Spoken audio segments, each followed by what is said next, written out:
Budget first ഇപ്പോൾ ഒരു ആർക്കിടെക്റ്റിനെയാണ് സമീപിക്കുന്നതെങ്കിൽ അവരോട് ആ ബഡ്ജറ്റ്, ഞങ്ങളുടെ ബഡ്ജറ്റ് ഇതാണ്, ഞങ്ങൾക്ക് ഇത്രയാണ് ഞങ്ങളുടെ റിക്വയർമെൻറ്റ്. ആ ഒരു കമ്മ്യൂണിക്കേഷൻ എപ്പോഴും വേണം. ഡോക്ടറിനോടും ആർക്കിടെക്റ്റിനോടും കള്ളം പറയാൻ പാടില്ലെന്ന് ഞങ്ങൾ പറയാം. ഇപ്പോൾ ഓടുന്ന കൺസെപ്റ്റ് മാറി ഫോർ എക്സാമ്പിൾ പഫ് ഷീറ്റ്സ് കാര്യങ്ങൾ വരുന്നുണ്ട്. പൊതുവെ ചെയ്യാറുള്ളതാണ്. ഡയറക്റ്റ് റൂഫിങ് ചെയ്യാറുണ്ട്. ഇനി അല്ല കോൺക്രീറ്റിൽ തന്നെ സ്ലോപ്പ് റൂഫ് എന്ന രീതിയിൽ ചെയ്യാറുണ്ട്. അപ്പോൾ അതിനേക്കാളൊക്കെ മെയിൻ്റെനൻസ് കുറവ് വരുന്നത് ഫ്ലാറ്റ് വാർക്ക്, മുകളിൽ ഡ്രസ് വർക്ക് ചെയ്യും. കണ്ടം പോലത്തെ സൈറ്റൊക്കെ ആണെങ്കിൽ പറഞ്ഞ വുഡിൻ്റെ യൂസേജ് മാക്സിമം കുറയ്ക്കുന്നതാണ് നല്ലത്. നമ്മൾ കന്നിമൂലയിൽ മാസ്റ്റർ ബെഡ്റൂം കൊടുക്കണം എന്ന് പറയും. മറ്റൊന്നും കൊണ്ടല്ല, അവിടെയാണ് നല്ല രീതിയിൽ കാറ്റും എയർ ഫ്ലോയും കൂടുതലുണ്ടാവുക. എന്നുകൊണ്ട് പോയി കന്നിമൂലയിൽ മാസ്റ്റർ ബെഡ് വെക്കാൻ പാടില്ല. നമ്മളവിടെ വെച്ചു, നമുക്ക് അവിടെ കന്നിമൂലയിൽ തടസ്സമായിട്ട് മറ്റൊരു വലിയ ബിൽഡിങ് അല്ലെങ്കിൽ മറ്റൊരു വലിയ സ്ട്രക്ചർ ഉണ്ടെങ്കിൽ എത്ര വലിയ ബെഡ്റൂം അവിടെ പണിതാലും അവിടെ കാറ്റടിക്കില്ല. Hello everyone, welcome back to J talks. ഞാനെന്നുള്ളത് ആർക്കിടെക്ട് എമിൽ ജീൻ്റെ സ്വഭവനത്തിലാണ്. ഇന്ന് നമ്മൾ മെയിനായിട്ട് ഇവിടെ എത്തിയിരിക്കുന്നത് നമ്മുടെ ഈ ഒരു കാലഘട്ടത്തിൽ കൺസ്ട്രക്ഷൻ കോസ്റ്റുകൾ കൂടുന്നു, അതുപോലെ തന്നെ മെറ്റീരിയൽസിൻ്റെയൊക്കെ കോസ്റ്റ് കൂടുന്നു. ഈ ഒരു സമയത്ത് വീട് വെക്കുമ്പോൾ എന്തൊക്കെ കാര്യങ്ങൾ ശ്രദ്ധിക്കണം എന്നതിനെക്കുറിച്ച് അറിയാനാണ്. So welcome to the show. Hi. വീട് പണിയെക്കുറിച്ച് പലരും പറയുന്നത് ഇതൊരു സിനിമ പിടിക്കുന്ന പോലെയാണ്. അതായത് ഒരു ബഡ്ജറ്റ് ഇട്ട് അങ്ങ് സ്റ്റാർട്ട് ചെയ്യുന്നു, പക്ഷേ കഴിയുമ്പോഴേക്കും ഒരുപാട് പൈസ കൂടുന്നു. അപ്പോൾ എന്തുകൊണ്ടാണ് ഇങ്ങനെ സംഭവിക്കുന്നത്? പൊതുവേ ഒരു വീട് പണി ആ ഒരു പ്രോസസ്സ്, അതായത് സ്റ്റാർട്ടിങ് സ്റ്റേജിൽ ഒരു ബേസിക് ഡിസൈൻ ആക്കിയതിന് ശേഷം മെയിനായിട്ട് വേണ്ട ഒരു എസ്റ്റിമേറ്റ് ആക്കുക എന്നാണ്. റാൻഡമായിട്ടൊരു എസ്റ്റിമേറ്റ് അല്ല. എത്ര മെറ്റീരിയൽ, എത്ര ക്വാണ്ടിറ്റി, എത്ര ദിവസത്തെ ലേബർ, ഇത്രത്തെ ഡീറ്റെയിൽ ആയിട്ട് എസ്റ്റിമേറ്റ് എടുക്കണം. പില്ലർ എവിടെ വരുന്നു, എത്ര ക്വാണ്ടിറ്റി ഓഫ് മെറ്റീരിയൽസ് ആ പില്ലറിന് വേണ്ടതുണ്ട്, അത്രയും ഡെപ്തിൽ എടുത്താൽ മാത്രമേ ആ എസ്റ്റിമേറ്റ് പ്രോപ്പർ ആവുള്ളൂ. റാൻഡമായിട്ട് ഇപ്പോൾ ഒരാളോട് ചോദിക്കുക, ഒരു കോൺട്രാക്ടിനോട് ഒരു ക്ലയൻറ്റ് പോയി ചോദിക്കുക, പ്ലാൻ പോലും കാണാതെ നിങ്ങൾ എത്രയ്ക്ക് ചെയ്യും, നിങ്ങൾ പ്ലാൻ എത്രയ്ക്കാണ് ചെയ്യുന്നത്, ആ പ്ലാൻ ചിലപ്പോൾ കണ്ടിട്ടുണ്ടാവില്ല. ഒരു പറയും ഒരു 1000 സ്ക്വയർ ഫീറ്റ് പെർ സ്ക്വയർ ഫീറ്റിന് ചെയ്യും, അല്ലെങ്കിൽ 1200 സ്ക്വയർ ഫീറ്റ് ചെയ്യും. അവർ ആ പ്ലാൻ കണ്ടിട്ടില്ല, പ്ലാനിൻ്റെ കോംപ്ലിക്കേഷനും അറിയത്തില്ല, മെറ്റീരിയൽ എത്ര വേണമെന്നും അറിയത്തില്ല. അപ്പോൾ അതനുസരിച്ചുള്ള ഡിഫറൻസ് അതിൻ്റെ അകത്ത് വരും ടോട്ടൽ ഫിനിഷ് വരുമ്പോൾ. രണ്ടാമത്തെ കാര്യം എന്ന് പറഞ്ഞാൽ ക്ലയൻറ്റിൻ്റെ ഭാഗത്തു നിന്നുള്ള ചേഞ്ചസ് ആണ്. ഫോർ എക്സാമ്പിൾ ഒരു എസ്റ്റിമേറ്റ് ഒരാൾ പറയുമ്പോൾ, ആർക്കിടെക്ട് അല്ലെങ്കിൽ എഞ്ചിനീയർ പറഞ്ഞതിന് ശേഷം അതിൻ്റെ അകത്ത് നിന്ന് മാറ്റം, അതായത് മെറ്റീരിയൽസിൽ ഇപ്പോൾ പെർ സ്ക്വയർ ഫീറ്റ് 40 അല്ലെങ്കിൽ 50 ടൈലായിരിക്കും ഒരു പക്ഷേ യൂസ് ചെയ്യാൻ ഉപയോഗിച്ചിട്ടുണ്ടാവുക. അതിൽ നിന്ന് മാറ്റം വരുമ്പോൾ ഫൈനൽ എസ്റ്റിമേറ്റ് കാര്യങ്ങൾ മാറ്റം വരും. നമ്മൾ ആ ഫിക്സ് ചെയ്ത് വെച്ച ഡിസൈനിൽ നിന്ന് അല്ലെങ്കിൽ മെറ്റീരിയൽസിൽ നിന്ന് മാറ്റം വരുമ്പോഴും അപ്പുറം ചേഞ്ചസ് വരാം. അതല്ലാതെ പ്രോപ്പറായിട്ട് ഒരു എസ്റ്റിമേറ്റ് ഉണ്ടാക്കി കഴിഞ്ഞാൽ അതിൽ നിന്ന് പുറത്തു പോകാൻ പാടില്ല. അപ്പോൾ ഡിസൈനിങ് സ്റ്റേജിലും ശരിക്കും ക്ലയൻറ്റ് ആ ഒരു കമ്മ്യൂണിക്കേഷൻ എപ്പോഴും വേണം. ഡോക്ടറിനോടും ആർക്കിടെക്റ്റിനോടും കള്ളം പറയാൻ പാടില്ലെന്ന് ഞങ്ങൾ പറയാം. അപ്പോൾ ആ ഒരു ബഡ്ജറ്റ് ഇനിഷ്യൽ സ്റ്റേജിലേ പറഞ്ഞാലേ അതനുസരിച്ച് പ്ലാനിങ്ങിലടക്കം സൂക്ഷിക്കാൻ പറ്റുള്ളൂ. പ്ലാനിങ്ങിലടക്കം നമുക്ക് ബഡ്ജറ്റ് കുറയ്ക്കാൻ പറ്റും. ഓക്കെ. ഫോർ എക്സാമ്പിൾ നമ്മളിപ്പോൾ ഒരു ബെഡ്റൂം എടുക്കുകയാണ്, നമുക്കൊരു 4 ബെഡ്റൂമാണ് ക്ലയൻറ്റിൻ്റെ റിക്വയർമെൻറ്റ്, ഓൾ അറ്റാച്ച്ഡ്. ഒരു ടോയ്ലറ്റ് ഒഴിവാകുമ്പോൾ ശരിക്കും പറഞ്ഞാൽ ടോട്ടൽ ബഡ്ജറ്റിൻ്റെ 1 ലക്ഷം രൂപയൊക്കെ കട്ട് ഷോട്ട് ആകും. അതിൽ വേണ്ട ടൈല്, പ്ലംബിങ്, ഡൈവേർട്ടേഴ്സ്, സാനിറ്ററി, അതെല്ലാം അടക്കം ഒരു ബാത്റൂം ഫൈനലാവാൻ വേണ്ടി ഏകദേശം 80,000 to 1 lakh അവർ എസ്റ്റിമേറ്റ് വരും. അപ്പോൾ ടോട്ടൽ അവരുടെ ബഡ്ജറ്റിൽ അവർക്ക് നിർത്താൻ പറ്റുക ഒരു ടോയ്ലറ്റ് ഒഴിവായാൽ ചിലപ്പോൾ 1 lakh ബഡ്ജറ്റ് അവരുടെ കുറയും. അത്തരത്തിൽ പ്ലാനിങ്ങിൽ തന്നെ ഈ ബഡ്ജറ്റ് കട്ട് ഷോട്ട് ചെയ്യാൻ പറ്റും. തീർച്ചയായിട്ടും.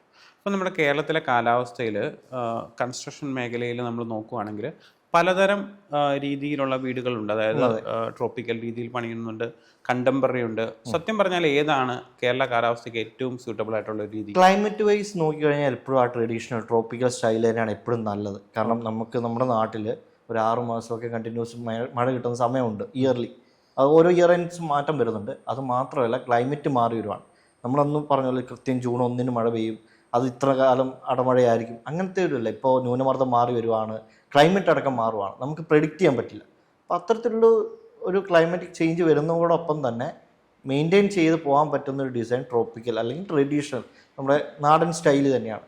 മോഡേൺ സ്റ്റൈൽ അല്ലെങ്കിൽ കണ്ടംപററി അല്ലെങ്കിൽ മറ്റ് വെർണാക്കുലർ ആർക്കിടെക്ചറൊക്കെ ഓക്കെയാണ്, ബട്ട് അതിന് അതിൻ്റേതായ മെയിൻ്റെനൻസ് ഉണ്ട്. പ്രത്യേകിച്ച് ഒരു ബോക്സി സ്റ്റൈൽ വീടൊക്കെ ആണെങ്കിൽ അതിനെ മെയിൻറ്റെയിൻ ചെയ്ത് നമ്മുടെ ക്ലൈമറ്റ് നിർത്തണമെങ്കിൽ അതനുസരിച്ചുള്ള മെയിൻ്റെനൻസ്, അതിൻ്റെ അത് ഇയർലി മെയിൻ്റെനൻസ് വേണ്ടി വരും. പിന്നെ ആൾക്കാർ ചെയ്യുന്നത് അല്ലെങ്കിൽ നമ്മൾ പ്രിഫർ ചെയ്യുന്നത് അവർക്ക് ഓരോ താല്പര്യങ്ങളുണ്ടാവും. ഓരോ വ്യക്തികളനുസരിച്ച് താല്പര്യങ്ങൾ മാറാം. അപ്പോൾ അവരുടെ ഇഷ്ടത്തിനൊരു വീട് എന്ന് സങ്കല്പം വെച്ച് നോക്കുമ്പോൾ ആ മെയിൻ്റെനൻസ് പ്രശ്നമല്ലാതെ വരുമ്പോൾ ഓക്കെയാണ്. ഓക്കെ. ഇപ്പോൾ ഈ സ്ലോപ്പ് പ്രൂഫിൽ നമ്മൾ വീട് പണിയുകയാണെങ്കിൽ നമ്മൾ അതിന് എത്ര ഡിഗ്രി സ്ലോപ്പെങ്കിലും കൊടുത്തിരിക്കണം? മിനിമം 35 മുതൽ 40 ഡിഗ്രി സ്ലോപ്പ് നിർബന്ധമായി കൊടുത്തിരിക്കണം. അല്ലെങ്കിൽ ഡെഫിനറ്റ്ലി അവിടെ പ്രോബ്ലംസ് വരും, മെയിൻ്റെനൻസ് പ്രോബ്ലം വരും. ഇനി അതിൽ കുറവ് ചെയ്യുമ്പോൾ അതിൻ്റെതായ പ്രിക്വേഷൻസ് നമ്മൾ ചെയ്യണം. ഫോർ എക്സാമ്പിൾ ഡയറക്റ്റ്ലി ഡ്രസ് ചെയ്ത് റൂഫ് ഇടാൻ പറ്റില്ല. ബോട്ടത്തിൽ ഫോയിൽ പേപ്പർ അടിച്ച് കവർ ചെയ്ത് ഒരു ലെയർ അടിക്കണം. അതിന് ബിറ്റ്വീൻ തെർമോകോളിന്റെ ഷീറ്റ് വേണം നമുക്ക് ഹീറ്റ് റെസിസ്റ്റന്റ് ആയിട്ട്. അപ്പം അങ്ങനെ ലെയർ ചെയ്ത് കഴിഞ്ഞാൽ ഒരു പക്ഷെ നമുക്ക് ഡിഗ്രീസ് അതിലും കുറയ്ക്കാൻ പറ്റും. ഈ 35 ഡിഗ്രിയിലും താഴെ കൊണ്ടുവരാം. പിന്നെ റൂഫിംഗ് എന്ന കൺസെപ്റ്റ് മാറിയല്ലോ. ഇപ്പോൾ ഓട് തന്നെ റൂഫിംഗ് ചെയ്യണമെന്നില്ല. പഫ് ഷീറ്റുകളുണ്ട്, സാൻഡ്വിച്ച് പാനലുകളുണ്ട്. അങ്ങനെ ഒരു ഡെയിലി ഒരു അൺലിമിറ്റഡ് നമ്പർ ഓഫ് മെറ്റീരിയൽസ് ആണ് മാർക്കറ്റിൽ ഇറങ്ങുന്നത്. അപ്പോൾ ഈ നമ്മൾ സംസാരിച്ചിരിക്കുന്ന ടൈമിൽ തന്നെ എത്രയോ മെറ്റീരിയൽ മാർക്കറ്റിൽ ഇറങ്ങുന്നുണ്ട് പുതിയതായിട്ട്. അപ്പോൾ അതനുസരിച്ചുള്ള അപ്ഡേറ്റ് നമ്മുടെ നാട്ടിലും വന്നുകൊണ്ടിരിക്കും.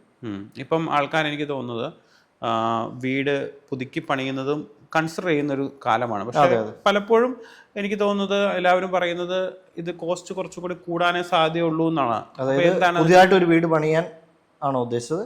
പുതിയതായിട്ട് പണിയുന്നതിനേക്കാൾ കോസ്റ്റ് കൂടുതലായിരിക്കും ഒരു റിനോവേഷൻ ചെയ്യുമ്പോൾ എന്നാണ് സാധാരണ കൺസെപ്റ്റ്. ശരിക്കും പറഞ്ഞാൽ തെറ്റാണ്.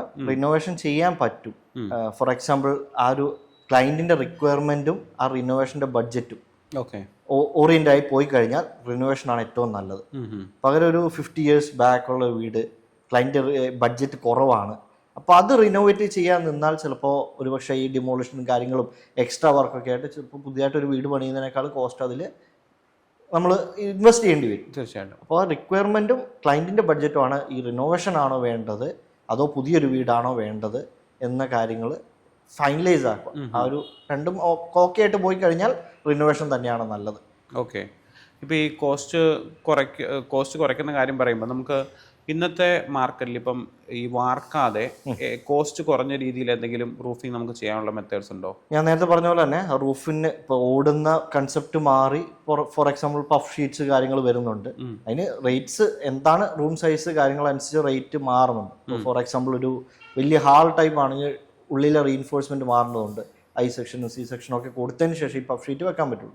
പകരം ചെറിയ റൂമുകളാണ്, ഒരു ബഡ്ജറ്റ് ഹോം ഒക്കെ ആണെങ്കിൽ അത്തരത്തിലുള്ള മെറ്റീരിയൽ ചൂസ് ചെയ്യാവുന്നതാണ്. ഓക്കെ. അപ്പോൾ ബഡ്ജറ്റ് അതനുസരിച്ച് മാറ്റം വരും.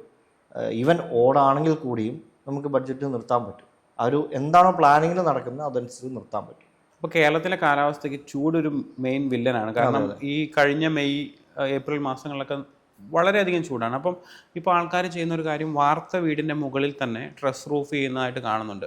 ഇപ്പം ഇത് ആദ്യമേ നമ്മൾ ചെയ്യുവാണെങ്കിൽ നമുക്ക് എത്രത്തോളം കോസ്റ്റ് കൂടാനുള്ള സാധ്യതയുണ്ട്? ശരിക്കും പൊതുവെ എല്ലാവരും ചെയ്യുന്ന ഒരു മിസ്റ്റേക്കാണ്. നമ്മളൊരു വീട് വെക്കാന്ന് പറഞ്ഞാൽ ലൈഫിൽ വളരെ ചുരുക്കമാണ്, അത് ഒരു തവണ വെച്ചാലായി. അപ്പം അങ്ങനെ ഒരു വീട് നമ്മൾ ഫ്യൂച്ചറിസ്റ്റിക്കായിട്ട് ചെയ്യുമ്പോൾ, അതായത് ലോങ് ടേം എന്ന രീതിയിൽ ചെയ്യുമ്പോൾ നമ്മൾ ആ ഇനിഷ്യൽ എമൗണ്ട് നോക്കരുത്. മാക്സിമം മെയിൻ്റെനൻസ് കുറഞ്ഞ് അവിടെ നമുക്ക് താമസയോഗ്യമായിട്ട് കിട്ടണം. അപ്പോൾ പൊതുവെ ചെയ്യാറുള്ളതാണ്, ഡയറക്റ്റ് റൂഫിംഗ് ചെയ്യാറുണ്ട്. ഇനി അല്ല കോൺക്രീറ്റിൽ തന്നെ സ്ലോപ്പ് റൂഫ് എന്ന രീതിയിൽ ചെയ്യാറുണ്ട്. അപ്പോൾ അതിനേക്കാളൊക്കെ മെയിൻ്റെനൻസ് കുറവ് വരുന്നത്. പൊതുവെ ഞാൻ ക്ലയൻസിനോട് സജസ്റ്റ് ചെയ്തതാണ് ഫ്ലാറ്റ് വാർക്കുക, മുകളിൽ ഡ്രസ് വർക്ക് ചെയ്യുക.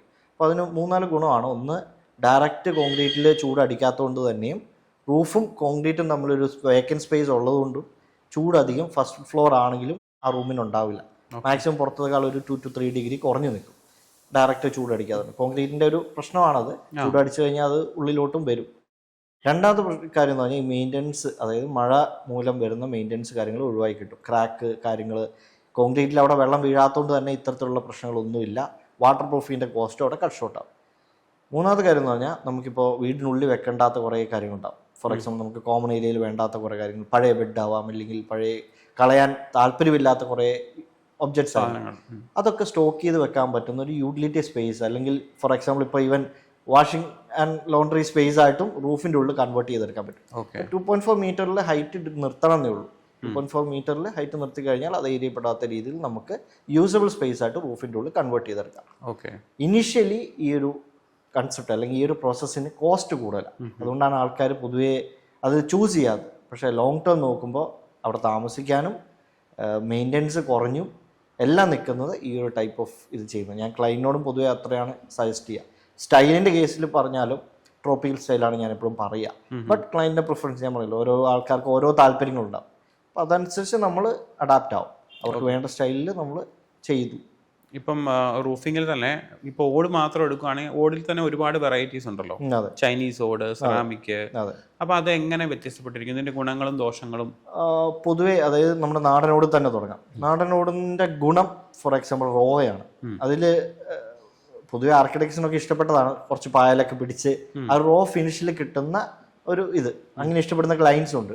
പക്ഷേ പൊതുവേ ഉള്ള കൺസെപ്റ്റ് ഒന്ന് ആ പായലിനോട് താല്പര്യമില്ല, മൊത്തം ക്ലീൻ ആയിട്ട് ഇരിക്കണം, ആ നാച്ചുറൽ ഫീല് വേണ്ട, അത്തരത്തിലുള്ളൊരു പൊതുവെ ഈ സെറാമിക് അല്ലെങ്കിൽ ചൈനീസ് ഓടാണ് ചൂസ് ചെയ്യുക. സെറാമിക് ഓടിന്റെ ഗുണം ഇത്രയേ ഉള്ളൂ, അതിന് റീപെയിന്റിങ്, ഇയർലി റീപെയിന്റിങ് കാര്യങ്ങളൊന്നും വേണ്ട, വെയിറ്റ് കുറവായിരിക്കും കമ്പയർ ടു നാടനോട്. നാടനോട് വെയിറ്റ് കൂടും. ഫോർ എക്സാമ്പിൾ മഴയൊക്കെ ആണെങ്കിൽ നാനോ അബ്സോർബ് ചെയ്തിട്ട് വെയിറ്റ് കൂടും. സെറാമിക് ഓടിൻ്റെ കേസിൽ നമ്മൾ ഡ്രസ് വർക്ക്, അതിൻ്റെ ഫ്രെയിം വർക്ക് ചെയ്യാൻ വേണ്ടിയിട്ട് നാടനോട് വെച്ച് കോസ്റ്റ് കുറവാണ്. കാരണം വെയിറ്റ് കുറവായത് കാരണം അതനുസരിച്ചുള്ള പെർലിങ്സും കാര്യങ്ങളൊക്കെ ചെയ്താൽ മതി. നാടനോടിൻ്റെ കേസിൽ മഴക്കാലം ആകുമ്പോൾ അതിനകത്ത് വെയിറ്റ് കൂടും, അല്ലാണ്ട് തന്നെ അതിൻ്റെ ആക്ച്വൽ വെയിറ്റ് ഉണ്ട്. അപ്പം അതനുസരിച്ചുള്ള എന്താ പറയുക ഡ്രസ് വർക്കിലെ കോസ്റ്റ് നാടനോടിന് കൂടുതലായിരിക്കും. കാരണം അത് തമ്മിലുള്ള വ്യത്യാസം. അതിന് രണ്ടിനും മെറിറ്റ്സും ഉണ്ട്, ഡിമെറിറ്റ്സും ഉണ്ട്. ഇപ്പം ചൂട് എനിക്ക് തോന്നുന്നത് സെറാമിക് ഓടിന് കമ്പാരിറ്റീവ്ലി കൂടുതൽ തന്നെയാണ്. അത് ക്ലേ ഓടാണെങ്കിൽ കുറയും. അതായത് ക്ലേ ഓടാകുമ്പോഴുള്ള പ്രശ്നമാണ് ഈ വെള്ളം അബ്സോർവ് ചെയ്യുന്നത്. പിന്നെ കോട്ടിങ്സ് ഒക്കെ വരുന്നുണ്ട് നമുക്ക്, പക്ഷെ ആ കോട്ടിങ്സിനൊന്നും ലോങ് ടേം എന്താ പറയുക ട്രസ്റ്റ് ചെയ്യാൻ പറ്റില്ല. 5 വർഷം ആ കോട്ടിങ് നിന്നാൽ പറയാം ഓക്കെ 5 വർഷം അത് നിൽക്കും, 10 വർഷം കഴിഞ്ഞാൽ പറയാം 10 വർഷം നിൽക്കും. അപ്പോൾ അത്തരത്തിലുള്ള കോട്ടിങ്സ് ഉണ്ട് മാർക്കറ്റിൽ, ബട്ട് ലോങ് ടേം അതിന്റെ എന്താ പറയുക ട്രസ്റ്റ് ആയി വരുന്നേ ഉള്ളൂ. ഈ സെറാമിക് ഓടിൽ തന്നെ ചൂട് കൂടിയതും കുറയതും ആ രീതിയിലുള്ള ഓടുകൾ മിക്സഡ് ആയിട്ട് ചെയ്യുന്ന ഓടുകളുണ്ട്. ബട്ട് അതിൻ്റെയൊക്കെ ഞാൻ പറഞ്ഞ പോലെ തന്നെ അത് ഇത്ര കാലം മെയിൻ്റെനൻസ് ഇല്ലാതെ പോയാൽ നമുക്ക് പറയാൻ പറ്റും okay this is good for 5 years അല്ലെങ്കിൽ 10 years. അപ്പോൾ ആ ഒരു ടൈം പീരീഡ് ആണ് നമ്മളിനി ക്ലോസ് ചെയ്യേണ്ടത്. ഓരോ മെറ്റീരിയൽ മാർക്കറ്റിൽ ഇറങ്ങുമ്പോഴും അതിൻ്റെ വാറണ്ടി തീരുമാനിക്കുന്ന അതിന് ഇത്ര വർഷത്തിൽ വരുന്ന പ്രശ്നങ്ങളാണ്. ഓക്കെ, അപ്പോൾ അതനുസരിച്ച് മാറ്റം വരാം. ഇപ്പോൾ റൂഫ് കൂടാതെ തന്നെ നമ്മളിപ്പോൾ ഫ്ലോറിംഗ് എടുക്കുകയാണെങ്കിൽ ഫ്ലോറിങ്ങിന് ഇപ്പം ഒരുപാട് ഇന്നോവേറ്റീവ് ആയിട്ടുള്ള രീതികൾ അവലംബിക്കുന്നു. ഒരുപാട്. അപ്പോൾ അതിനെക്കുറിച്ച് പറയാം, അത് കോസ്റ്റ് എങ്ങനെ ബാധിക്കുന്നു? പൊതുവേ ടൈൽസിൻ്റെ ഗുണം, അതായത് എല്ലാവരും ചൂസ് ചെയ്യാനുള്ള കാരണം മൾട്ടിപ്പിൾ ഓപ്ഷൻസ് ആണ്, കസ്റ്റമൈസ് ചെയ്യാൻ പറ്റും. അതായത് ഒരു ക്ലയൻറ്റിന് തന്നെ മാർബിളിൻ്റെ ഡിസൈൻ വേണമെങ്കിൽ അത് അവൈലബിൾ ആണ്, വുഡൻ ഡിസൈൻ വേണമെങ്കിൽ അത് അവൈലബിൾ ആണ്. ഇനി വേണ്ട നമ്മുടെ തന്നെ പ്രിൻ്റ് നമുക്ക് കസ്റ്റമൈസ് ചെയ്ത് പ്രിൻ്റ് ചെയ്യാൻ പറ്റുന്ന ഒരു ഫോമാറ്റിലും ടൈൽ അവൈലബിൾ ആണ്. അതുകൊണ്ടാണ് ടൈൽ ഇത്ര കൂടുതൽ സ്പ്രെഡ് ആയേക്കുന്നത്. അതായത് മാർക്കറ്റിൽ അത് എത്ര വേണമെങ്കിൽ എന്ത് ഫിനിഷിൽ വേണമെങ്കിലും കസ്റ്റമൈസ് ചെയ്യാൻ പറ്റും. പക്ഷേ എൻ്റെ ഒരു സജഷനിൽ ടൈലിൻ്റെ ഒരു എന്താ പറയുക കാലഘട്ടം കഴിഞ്ഞു വരുവാണ്. പുതിയ ഇന്നോവേഷൻ എന്തെങ്കിലും ടൈലിൽ വരാതെ ഒരുപാട് കാലം ടൈലിനെ സസ്റ്റെയിൻ ചെയ്ത് പോകാൻ പറ്റില്ല. ഒരുപാട് ഓപ്ഷൻസ് ഉണ്ട് ഇന്നത്തെ കാലത്ത്. കോസ്റ്റ് കൂടിയ ഓപ്ഷൻസ് ഉണ്ട്, കുറഞ്ഞ ഓപ്ഷൻസും ഉണ്ട്. ഫോർ എക്സാമ്പിൾ ഇപ്പോൾ ഓക്സൈഡ് ഫ്ലോറിങ് ടൈലിനെ വെച്ച് നോക്കുമ്പോൾ നല്ല ഫിനിഷ്, ആ റോ ഫിനിഷൊക്കെ ഇഷ്ടപ്പെടുന്ന ഒരു ക്ലയൻറ്റ് അല്ലെങ്കിൽ അങ്ങനെ ഒരു പ്രൊജക്റ്റ് ആണെങ്കിൽ ഡെഫിനറ്റ്ലി ഓക്സൈഡ് ഫ്ലോറിലോട്ട് പോകാൻ പറ്റും. കോസ്റ്റ് അതനുസരിച്ചുള്ള കട്ട് ഷോട്ട് ആവും. ഓക്കെ, ദെൻ നമുക്ക് നാനോ കോൺക്രീറ്റിലോട്ട് പോകാൻ പറ്റും. നാനോ കോൺക്രീറ്റ് എന്ന് പറഞ്ഞാൽ നമുക്ക് ഈ ജോയിൻസ് കാര്യങ്ങളില്ല, നമ്മൾ കുട്ടി ഇടുന്ന പോലെ ആയിരിക്കും ഫ്ലോറിൽ അപ്ലൈ ചെയ്യുക. സ്ലീംലെസ് ഡിസൈൻ ആയിരിക്കും, കുറച്ചുകൂടെ റൂമിന് സ്പേഷ്യസ് തോന്നും. ബട്ട് ടൈലിനെ അപേക്ഷിച്ച് കുറച്ച് കോസ്റ്റ് കൂടുതലാണ്. മാർബിൾ ഗ്രാനൈറ്റ് യൂസ് ചെയ്യുന്നവരുണ്ട്, ബട്ട് കുറേ കാലമായിട്ട് അത് നിന്നു. അതായത് അത്തരത്തിലുള്ളൊരു പർട്ടിക്കുലർ ഒരു മേഷൻ അല്ലെങ്കിൽ അത്തരത്തിലുള്ളൊരു ഡിസൈൻസിലാണ് പൊതുവെ മാർബിൾ ഇപ്പോൾ ചൂസ് ചെയ്യുക. നോർമലി മാർബിളൊക്കെ ഔട്ട്ഡേറ്റഡ് ആയി, ഈവൻ ആർക്കിടെക്ട്സ് ആണെങ്കിലും ചൂസ് ചെയ്യാണ്ടായി. കാരണം നമ്മൾ സ്ഥിരം കാണുന്ന പാറ്റേൺസ് ഒരു വലിയ വ്യത്യാസമൊന്നുമില്ല. അപ്പോൾ അത്തരത്തിലുള്ള അപ്ഡേഷൻസ് വരുന്നുണ്ട്. പിന്നെ ടെറാസോ ഫ്ലോറിങ്, നമുക്ക് വുഡൻ ഫ്ലോറിങ് വേണമെങ്കിൽ ചെയ്യാം. അപ്പോൾ ടൈല് എന്നൊരു ഓപ്ഷൻ അത് കസ്റ്റമൈസ് ആയിട്ട് കിട്ടുന്നതുകൊണ്ട് നല്ല രീതിയിൽ ആൾക്കാരുടെ ഇടയിൽ എന്താ ഒരു ഇമ്പോർട്ടൻസ് ഉണ്ട്. ബാക്കി കുറേ ഓപ്ഷൻസ് ഉണ്ട്, കോസ്റ്റ് കൂടിയതും കോസ്റ്റ് കുറഞ്ഞതും എല്ലാം. അപ്പോൾ അത്തരത്തിൽ എന്താണോ ഡിസൈന് പറ്റുന്നത് അതനുസരിച്ച് ചെയ്യാൻ പറ്റും. ഇപ്പം നമ്മൾ ഓട് ഡ്രസ് ചെയ്ത വീട്ടിൽ നമുക്ക് സീലിംഗ് ചെയ്യുമ്പം ജിപ്സം ചെയ്യുന്നതിന് പരിമിതികളുണ്ടല്ലോ. അപ്പം അതിന് പകരമായിട്ട് ഏതെങ്കിലും രീതിയുണ്ടോ? ഞാൻ നേരത്തെ പറഞ്ഞ പോലെ തന്നെ മൾട്ടിപ്പിൾ ഓപ്ഷൻസ് ആണ്. ഓരോ ആർക്കിടെക്ട്സും അതേ സൈറ്റിൽ വരുന്ന കണ്ടീഷൻ അനുസരിച്ചാണ് അത് ചൂസ് ചെയ്യുന്നത്. ഡിഗ്രി മാറുന്ന അനുസരിച്ച് അതിൻ്റെ അകത്ത് മാറ്റം വരും, മെറ്റീരിയൽ മാറ്റം വരും. ഇപ്പോൾ ഒരു ലിമിറ്റഡ് കുറവ്, ഡിഗ്രി കുറഞ്ഞ ഒരു റൂഫിങ്ങിൻ്റെ ഉള്ളിൽ നമുക്ക് ഈ ചൂട് കുറയ്ക്കാനുള്ള പ്രൊവിഷനാണ്. ഒന്ന് തെർമോക്കോൾ ലെയർ ഒന്ന് ചെയ്യും സെൻട്രലായിട്ട്, അതിന് ബോട്ടമായിട്ട് ഇപ്പോൾ പറഞ്ഞ കൂൾ ബോർഡ് എന്ന രീതിയിൽ ചെയ്യും. ബോട്ടത്തിൽ ലീക്കേജ് ഇൻ കേസ് ഉണ്ടായാലും അത് പ്രിവെൻറ്റ് ചെയ്യാൻ വേണ്ടി ഒരു ഫോയിൽ ഷീറ്റിൻ്റെ ലെയറും ചെയ്യും. അപ്പോൾ ഓൾറെഡി ഇൻസുലേഷൻ ഉണ്ട്, അതിൻ്റെ കൂടെ നമുക്കൊരു എക്സ്ട്രാ പ്രൊട്ടക്ഷൻ. അതായത് ഡയറക്റ്റ് റൂഫ് ചെയ്യുമ്പോൾ ഉള്ള പ്രശ്നങ്ങൾ മെയിനായിട്ട് ഇപ്പോൾ തേങ്ങ വീണു, മഴക്കാലമാണ്, അല്ലെങ്കിൽ എന്തെങ്കിലും ഒന്ന് സംഭവിച്ചു, അത് ലീക്ക് വരാതെ ഈവൻ ഓട് പൊട്ടിയാൽ കൂടിയും ഉള്ളിലോട്ട് വെള്ളം വരാത്ത രീതിയിൽ പ്രിവെൻറ്റ് ചെയ്യണം. അത്തരത്തിലുള്ള മെഷർമെൻറ്റ്സ് ആണ് പൊതുവേ ചെയ്യുക. അപ്പോൾ ഇത് കൂൾ ബോർഡ് യൂസ് ചെയ്യാറുണ്ട്, തെർമോക്കോൾസ് യൂസ് ചെയ്യാറുണ്ട്. അങ്ങനെ പഫ്ഡ് ആയിട്ടുള്ള ലെയർ റൂഫിൻ്റെ ഉള്ളിൽ ചെയ്യാവുന്നതാണ്. ഇനി അല്ല ക്ലേ ടൈലും സീലിംഗ് എന്ന രീതിയിൽ ചെയ്യാറുണ്ട്. ബട്ട് ഇത്രത്തോളം ബെറ്റർ ആയിട്ട് ചെയ്യാൻ പറ്റില്ല, ഇൻസുലേഷൻ കിട്ടില്ല. ബട്ട് അങ്ങനെയും ചെയ്യാറുണ്ട്. സോ ഡോർസ് ആൻഡ് വിൻഡോസ് എടുക്കുകയാണെങ്കിൽ എനിക്ക് തോന്നുന്ന ആൾക്കാർ വുഡ് ഉപയോഗിക്കുന്നത് കുറഞ്ഞു വരുന്നതായിട്ട് കാണുന്നത്. അപ്പോൾ ആസ് ആൻ ആർക്കിടെക്ട് താങ്കൾ എന്താണ് ചൂസ് ചെയ്യുക? നമ്മുടെ അടുത്ത് വുഡ് വേണമെന്ന് പറഞ്ഞു വരുന്ന ക്ലയൻസ് ഉണ്ട്. പൊതുവേ നമ്മൾ സജസ്റ്റ് ചെയ്യാറില്ല, മറ്റൊന്നുകൊണ്ടല്ല, എത്ര നല്ല വുഡാന്ന് പറഞ്ഞാലും ട്രീറ്റഡ് വുഡാണെന്ന് പറഞ്ഞാലും മെയിൻ്റെനൻസ് വരുന്നുണ്ട്. പല സൈറ്റ് കണ്ടീഷൻ അനുസരിച്ച് വരാം. ചിലയിടത്ത് വന്നില്ല, മെയിൻ്റെനൻസ് വന്നില്ല എന്ന് വെച്ചാൽ അത് സക്സസ് അല്ല. ഓരോ സൈറ്റ് കണ്ടീഷൻ, ഇപ്പോൾ മോയ്സ്ചർ കൂടുതലായിരിക്കാം, അല്ലെങ്കിൽ ചെതലിൻ്റെ പ്രശ്നം കൂടുതലായിരിക്കാം. കണ്ടം പോലത്തെ സൈറ്റൊക്കെ ആണെങ്കിൽ പറഞ്ഞ വുഡിൻ്റെ യൂസേജ് മാക്സിമം കുറയ്ക്കുന്നതാണ് നല്ലത്. അപ്പോൾ അതേ സൈറ്റ് അനുസരിച്ചും വേരിയേഷൻ വരും. പൊതുവെ വുഡ് പ്രിഫർ ചെയ്യാറില്ല. പിന്നെ നിർബന്ധം പറയുന്ന ക്ലയൻറ്റിന് മാത്രമേ ഈ പറഞ്ഞ പോലെ മെർബോ വുഡൊക്കെ ട്രീറ്റ് ചെയ്ത് വെക്കും. അതേ മെയിൻ ഡോറൊക്കെ മെർബോ വുഡ് ട്രീറ്റ് ചെയ്ത് വെക്കും. അതല്ലാതെ ഒരു പ്യുവർ തേക്കിലോട്ടൊന്നും, പേഴ്സണൽ ഒപ്പീനിയൻ ആണ്, പല ആർക്കിടെക്ചേഴ്സ് വ്യത്യാസം ഉണ്ടാവും, ഞങ്ങൾ പൊതുവെ ചൂസ് ചെയ്യാറില്ല. പകരം വിൻഡോസിനൊക്കെ ആണെങ്കിൽ UPVC അല്ലെങ്കിൽ അൾജീരിയ സീരീസ് അലുമിനിയം അത്തരത്തിലുള്ള മെറ്റീരിയൽസ്, അല്ലെങ്കിൽ സിസ്റ്റം വിൻഡോസ് അത്തരത്തിലുള്ള മെറ്റീരിയൽസ് ആണ് കുറച്ചുകൂടെ ഞങ്ങളുടെ സൈഡിൽ പ്രിഫർ ചെയ്യുക. ഞങ്ങൾ ക്ലയൻറ്റിനോട് ആർക്കിടെക്റ്റിൻ്റെ ഭാഗത്ത്. അപ്പോൾ അവർക്ക് ലോങ് ലാസ്റ്റിംഗ് ആയിട്ട് കിട്ടുന്നുണ്ട്. നമ്മുടെ മെയിൻ്റനൻസ് മാക്സിമം കുറവാണ്. നമ്മുടെ ഈ മരം അല്ലെങ്കിൽ മരം കഴിഞ്ഞ് സ്റ്റീൽ ഡോർസ് ആൻഡ് വിൻഡോസ് വന്നു, അതിനൊക്കെ മെയിൻ്റനൻസ് ഉണ്ട് എന്ന് ഇത്ര കാലം കഴിഞ്ഞപ്പോഴാണ് അതിന് മെയിൻ്റനൻസ് ഉണ്ടെന്ന് മനസ്സിലായത്. നോർമലി അടുത്ത മെറ്റീരിയലിലോട്ട് നമ്മൾ വന്നു. ഇനിയിപ്പോൾ നാളെ UPVC എന്തെങ്കിലും മാറ്റം വന്ന് മറ്റൊരു മെറ്റീരിയലും നമുക്ക് മാർക്കറ്റിൽ അവൈലബിൾ ആവാം. ഇതിൻ്റെ ഗുണം എന്ന് പറഞ്ഞാൽ UPVC and Algeria Windows and doors വെക്കുമ്പോൾ ഉള്ള ഗുണം, മെയിൻ ഡോർ അല്ല, നോർമൽ വിൻഡോസ് ആൻഡ് ഡോർസ് വെക്കുമ്പോൾ ഉള്ള ഗുണം എന്ന് പറഞ്ഞാൽ ഈ പൊളിഞ്ഞു പോകുന്ന പ്രശ്നം, റീപെയിൻറ്റിങ് അങ്ങനത്തെ ഒന്നുമില്ല. പൗഡർ കോട്ടഡായിട്ട് എല്ലാം വരിക. ഓക്കെ. അപ്പോൾ ഫിറ്റിങ്സും അതനുസരിച്ച് തന്നെയായിരിക്കും. അപ്പോൾ മെയിൻ്റനൻസ് മാക്സിമം കുറവായിരിക്കും. ലോങ് ടേം നോക്കുമ്പോൾ ബെറ്ററാണ്. സോ എല്ലാ മെറ്റീരിയൽസിനും ഈ വില കൂടുന്ന ഈ സമയത്ത് നമുക്ക് കോസ്റ്റ് കുറച്ച് വീട് വെക്കാൻ എന്തൊക്കെ കാര്യങ്ങൾ ശ്രദ്ധിക്കണം? ശരിക്കും ആ ഒരു ബഡ്ജറ്റ്, ഞാൻ നേരത്തെ പറഞ്ഞാൽ ആ ബഡ്ജറ്റ് ഫസ്റ്റ്. ഇപ്പോൾ ഒരു ആർക്കിടെക്റ്റിനെയാണ് സമീപിക്കുന്നതെങ്കിൽ അവരോട് ആ ബഡ്ജറ്റ്, ഞങ്ങളുടെ ബഡ്ജറ്റ് ഇതാണ്, ഞങ്ങൾക്ക് ഇത്രയാണ് ഞങ്ങളുടെ റിക്വയർമെൻറ്റ്. അപ്പോൾ നോർമലി ആർക്കിടെക്റ്റ് പറയും ആ ബഡ്ജറ്റ് നിൽക്കാത്ത റിക്വയർമെൻ്റ് ആണ് അവരുടെ എങ്കിൽ പറയും ഇന്നതൊക്കെ കട്ട് ഷോട്ട് ചെയ്ത് കഴിഞ്ഞാൽ നമുക്ക് നിർത്താൻ പറ്റും. ആ ഒരു ഐഡിയ ആർക്കിടെക്റ്റ് കൊടുക്കും. അപ്പോൾ ആർക്കിടെക്റ്റിന് അത് പറയണമെങ്കിൽ ഒരു ക്ലയൻറ്റിൻ്റെ ഭാഗത്ത് നിന്ന് ആ ഒരു ട്രാൻസ്പെറൻസി വേണം. ഞങ്ങളുടെ ബഡ്ജറ്റ് ഇത്രയേ ഉള്ളൂ, ഇത്ര ലോൺ എടുക്കാനാണ്. ആ ഒരു ട്രാൻസ്പെറൻസി ഉണ്ടെങ്കിൽ പ്ലാനിങ് ടൈമിൽ തന്നെ ആർക്കിടെക്റ്റ് അത് ശ്രദ്ധിക്കും. ഇന്ന സജഷൻ കൊടുത്ത് നമുക്കിപ്പോൾ കുറേ എടുത്ത് എക്സ്ട്രാ വാൾസ് അല്ലെങ്കിൽ വേക്കൻറ്റ് സ്പേസസ് ഒഴിവാക്കാൻ പറ്റും. സ്പേഷ്യസ് ആയിട്ട് തോന്നുന്ന ഒരു ഏരിയ ആയിരിക്കും, ബഡ്ജറ്റ് ഉള്ള ഒരു ക്ലയൻറ്റിന് അതൊരു പ്രശ്നമായിരിക്കില്ല. പക്ഷേ ഒരു ബഡ്ജറ്റ് ഹോം എന്ന രീതിയിൽ ചെയ്യുമ്പോൾ ഇത്തരത്തിലുള്ള വേക്കൻറ്റ് സ്പേസ് ഒഴിവാക്കി മാക്സിമം സ്ക്വയർ ഫീറ്റ് കുറച്ച് എക്സ്ട്രാ വർക്കുണ്ട്. ഇപ്പോൾ അഡ്ജസ്റ്റൻ്റ് ആയിട്ട് വാൾസ് കുറേ വരുന്നത്, അത്തരത്തിലുള്ള വർക്കൊക്കെ കുറച്ച് മാക്സിമം സ്പേഷ്യസ് ആയിട്ട് ചെയ്യാൻ പറ്റും. അപ്പോൾ പ്ലാനിങ് സ്റ്റേജിലാണ് അതിൻ്റെ സ്റ്റാർട്ടിങ്. പ്ലാനിങ് തൊട്ട് മെറ്റീരിയൽ സ്പെക്ക്, നമ്മളിപ്പോൾ ഒരു ആർക്കിടെക്റ്റ് ആ പ്ലാൻ അനുസരിച്ചുള്ള എത്രേൻ്റെയാണ് ടൈലിടുന്നത്, എത്രേൻ്റെ ഇൻറ്റീരിയർ വരും, ഇൻറ്റീരിയർ ഏത് മെറ്റീരിയൽ യൂസ് ചെയ്യും, ഇനി അല്ല ജോയിനറീസ്, അതായത് വിൻഡോസ് ആൻഡ് ഡോർസ് ഏത് വേണം, എത്ര കോട്ട് പുട്ടി വേണം, അതടക്കം ആ ഒരു എസ്റ്റിമേറ്റിൽ ഡീറ്റെയിൽഡ് ആയിട്ടുണ്ടാവും. അതായത് ഒരു ഡിസൈൻ കഴിഞ്ഞിട്ടുള്ള എസ്റ്റിമേറ്റിൽ അത് ഓറിയൻറ്റഡ് ആയിട്ട് പോയി കഴിഞ്ഞാൽ സുഖമായിട്ട് ബഡ്ജറ്റിൽ നിർത്താം. അപ്പോൾ ആ ഒരു ട്രാൻസ്പെറൻസി ക്ലയൻറ്റും ആർക്കിടെക്റ്റും തമ്മിൽ ഉണ്ടായിക്കഴിഞ്ഞാൽ അതിൽ നിന്ന് പിന്നെ ചേഞ്ച് ചെയ്യാത്ത ഒരു പ്രോസസ്സിൽ അങ്ങ് പോയി കഴിഞ്ഞാൽ സക്സസ് ആയിട്ട് ചെയ്തു തീർക്കാൻ പറ്റും. ഇപ്പോൾ വീടുകളിൽ വലിയ വിൻഡോസ് ഗ്ലാസ്സിൽ തന്നെ കൊടുക്കാറുണ്ട്. അപ്പോൾ അതിനകത്ത് എത്രമാത്രം സേഫ്റ്റി ഇഷ്യൂസ് ഒക്കെ വരാറുണ്ട്? പൊതുവെയുള്ളൊരു കൺസെപ്റ്റാണ് ഈ ഗ്ലാസ് വന്നു കഴിഞ്ഞാൽ അത്ര ഓപ്പൺ ആകുമ്പോൾ സേഫ്റ്റി കുറയും എന്നുള്ളത്. സേഫ്റ്റി ഉണ്ട്, ഇന്നത്തെ കാലത്ത് സേഫ്റ്റി എന്ന് പറഞ്ഞാൽ CCTV ഒക്കെ ആണെന്ന് പറയും. എങ്കിൽ കൂടിയും ഈ normally tough and glass laminate ചെയ്ത് വെച്ചാൽ അത്യാവശ്യം സേഫാണ്.